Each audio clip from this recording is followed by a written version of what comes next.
So, hi everyone, welcome to another episode of Secrets of the Viz. This month, we're doing a special on all the IronViz entries. We have quite a bit of really interesting Vizes, and Lilla's Viz actually captured my attention. But before we start, Lilla, do you want to give an introduction of yourself and tell us how your Tableau journey began?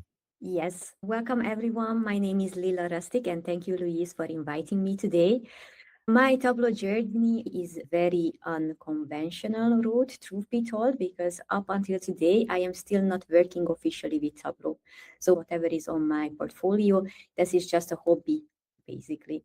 I have started during the Corona time, so around like 40 years now, and I started with Makeover Monday as a majority of the data fam.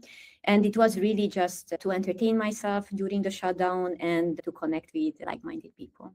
That's really cool. You said that you do this as a hobby, but you have a couple of really cool visits. Like last year, you did something on Shogun, the TV series. I love that show. I'm not too sure if they're going to do season 2, but season 1 was amazing. I agree, and that was my IronViz entry in the previous year. I really love that visualization. On that one, I was pretty straightforward, to be honest, what I wanted to achieve. Unlike on this one, I had a lot of iterations, what we are going to talk about. But the Shogun, somehow that just spoke to me as well. And I was very happy about the topic and how the visualization turned out at the end. Cool. So let's talk a little bit about the inspiration behind the idea, because this year's theme is food and drinks. I know you sent me a photo of the backdrop of the distillery process of alcohol. Can you talk us through how did you arrive at this? Yes, so that was actually coming from a podcast I was watching, just two Hungarian politicians talking about everyday life in Hungary, because I am originally coming from Hungary. And I often do this when I have inspiration coming from whatever I see on the screen. I just make a screenshot and I make a backlog of items like, oh, this could be good for something in the future. So I have like a list of rough ideas for visualizations in the future as well. And this just caught my eye as well, because it looks like an infographic already, right? To understand what is the process of making beer. And my mind was already going to the direction, oh yeah, how could I make it like an analogy between production and data visualization production? So this is how the idea started. Nice. So when you started to kind of iterate and find ideas on how to do this visualization, I know you have a mood board that is based on Hendrick's gin. I'm not too familiar. I'm more a whiskey guy. So can you talk us through a little bit on the history and why Hendrick's gin is such a big movement within this particular scope? I am not 100% sure, because there are like hundreds of different small distilleries, and what I see whenever I am going to the store, actually, that I don't know, for me, gin bottles, it's like art itself. It looks like they really put some thought under the glasses themselves, and whatever is underneath, there has to be some unique expression, right? So the idea was that I want to create a beautiful bottle, and the label itself would be about the visualization. So instead of having a traditional storytelling vibe, I wanted to put everything inside the bottle. I have created a couple of sketches on the paper that looked nice, and I was like, oh, this can go into something. But then I was creating my first Figma sketch out of it. I didn't like that one. Originally, I wanted to go with this peachy pastel colors, not such bold colors like I have on this visualization and what's coming from Hendrick's. And then I was looking a little bit more around for inspiration, and Hendrick's was coming back and back all over the place, because they are a very famous gin brand. And if anyone is looking at their website, I think it's absolutely gorgeous, and it's very bold colors. You were talking earlier about your initial draft where you kind of have everything on the bottle. You have this triangle piece, which is the label, and then you had a lot of this that you wanted to squeeze in there that you couldn't. You had some visualizations around where the origin is coming from. Can you talk us through the vises that you were iterating through, what worked and what didn't? Rather, what did you cut out of the final vis? So this was the initial idea. I have just one big bottle, and I have tiny information nuggets on all of the sides and some major visualization on the label itself. Here I wanted to go, I had two visualizations in mind, which I really wanted to include. One is a geographical one, right? So a map, yes, because I live in Western Europe, and the origin of the gin And it is the Netherlands. And it is also legally protected that they can only produce it in the Netherlands and in Belgium. So I wanted to focus on this area, and also because my favorite gin is coming from Scotland. First, the bar chart was trying to focus on the different styles. And what I wanted to emphasize here with the curves is how the different regions are focusing on different styles. But that's not true, in fact. So that was before me doing a lot of digging into the actual information and the data itself.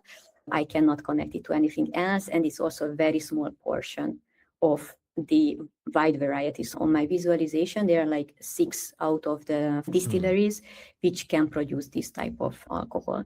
I was still trying to do this visualization in the current settings, but it just didn't fit. So I had to let it go. It was too much lines and too much curves.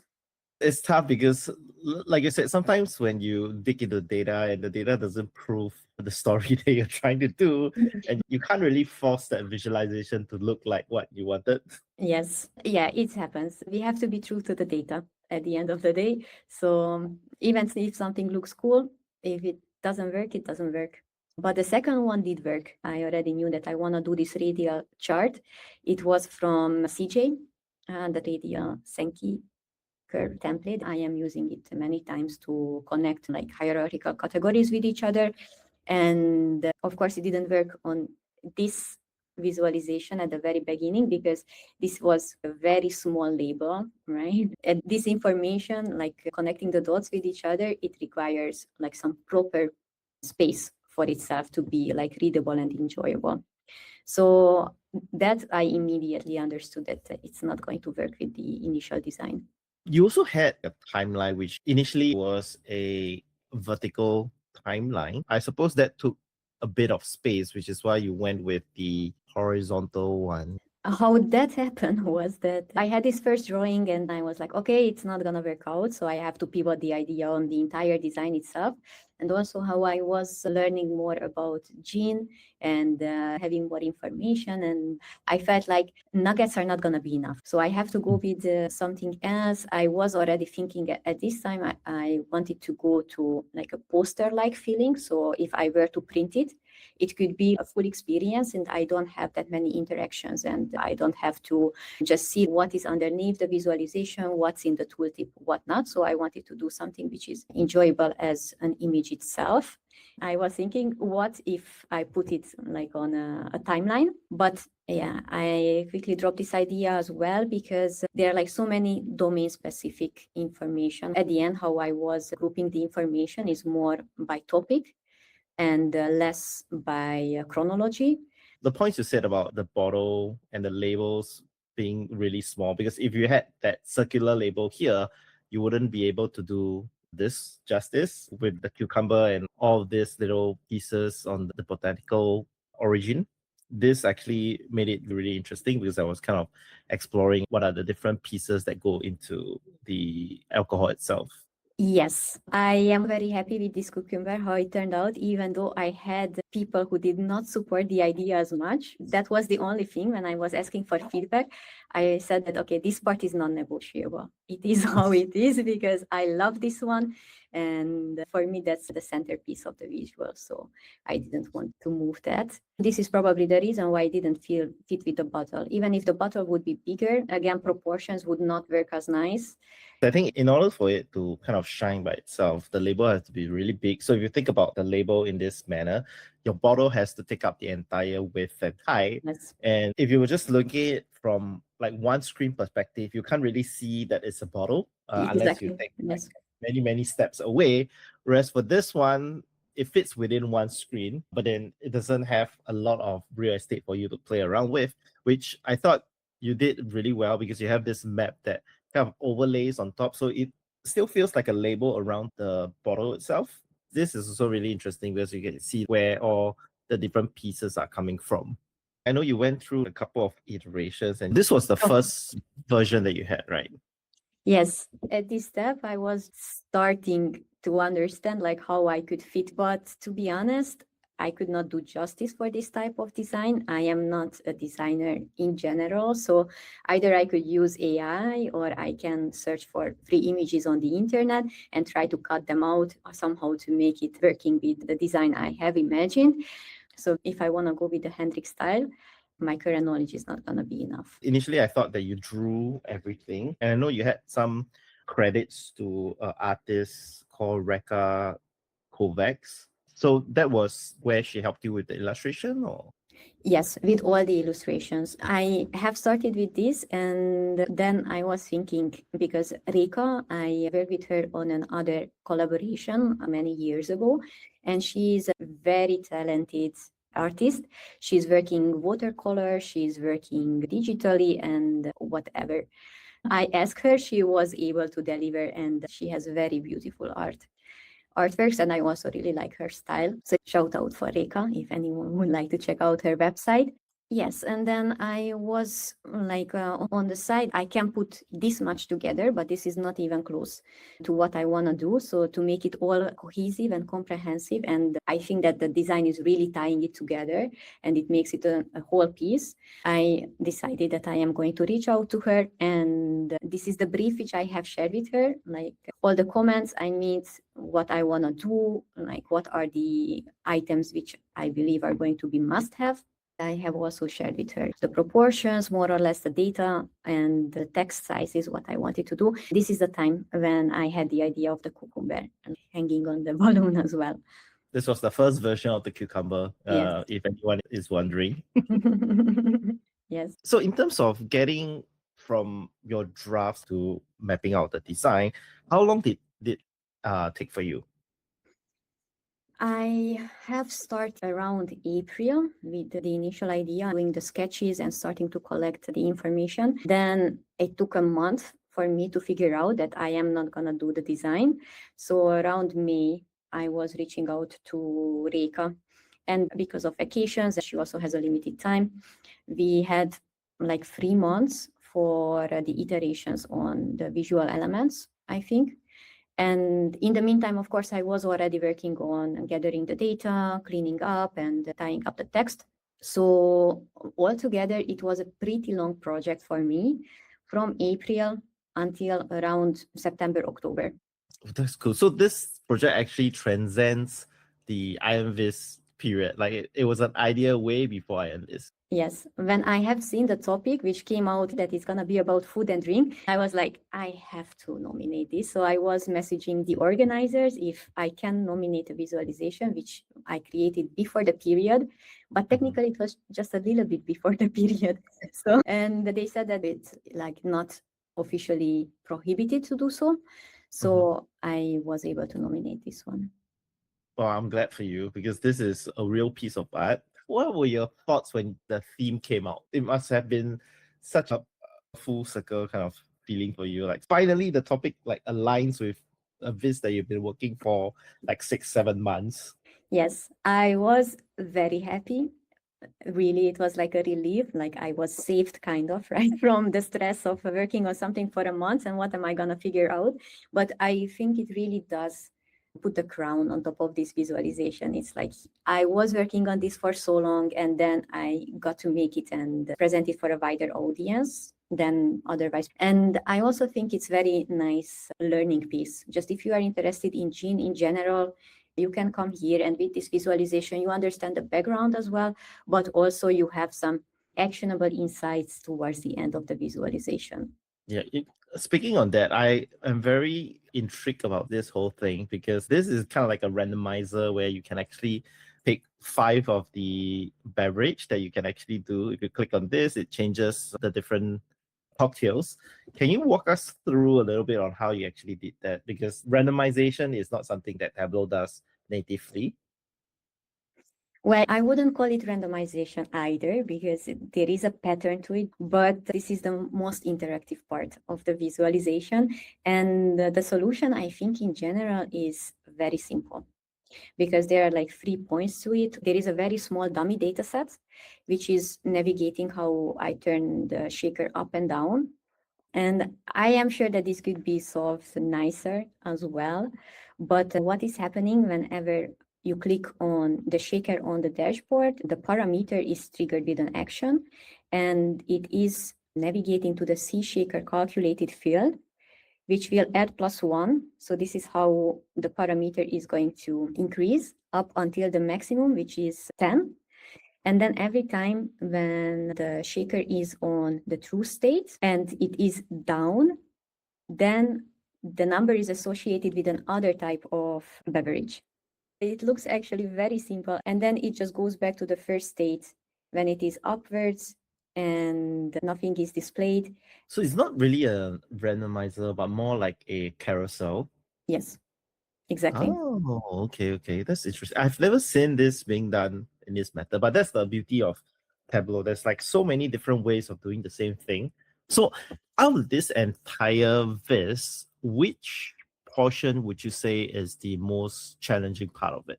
Well, technically, maybe the shaker was for me the most challenging to figure out how to do the behavior itself and connect the dots with each other. But otherwise, I don't think it's like an overcomplicated visualization. There is a lot of thought process going into it. So that was probably the most challenging part. You should be really proud of what you have done, because this is really well designed. The story that flows from the top to the bottom, seeing the history of gin and how it's being processed. I learned a lot about gin just looking through like the different steps. I didn't know that making alcohol had so many steps, because I'm a huge coffee nerd. So I have a good knowledge of how coffee beans are being harvested, are being fermented, are being processed, and then eventually gets to the cup. But I didn't know that alcohol also goes through so many different steps. And it's just interesting because if you think about alcohol and tea and coffee, these are the three things that have been around mankind for many years. The amount of history and amount of work that people went through, like how did they even think about doing it in this manner to get to the final product? Like that. I think many of it was by accident, to be honest. Mm. And then it just brought the next step.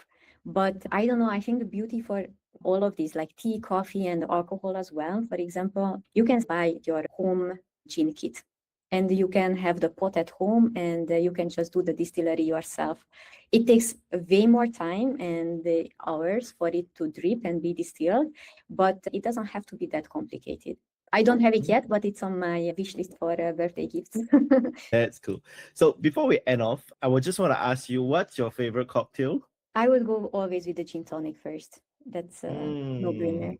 And it's very refreshing, I would say. But I'm more of a whiskey guy. What is your favorite whiskey? You have to recommend it. Old-fashioned.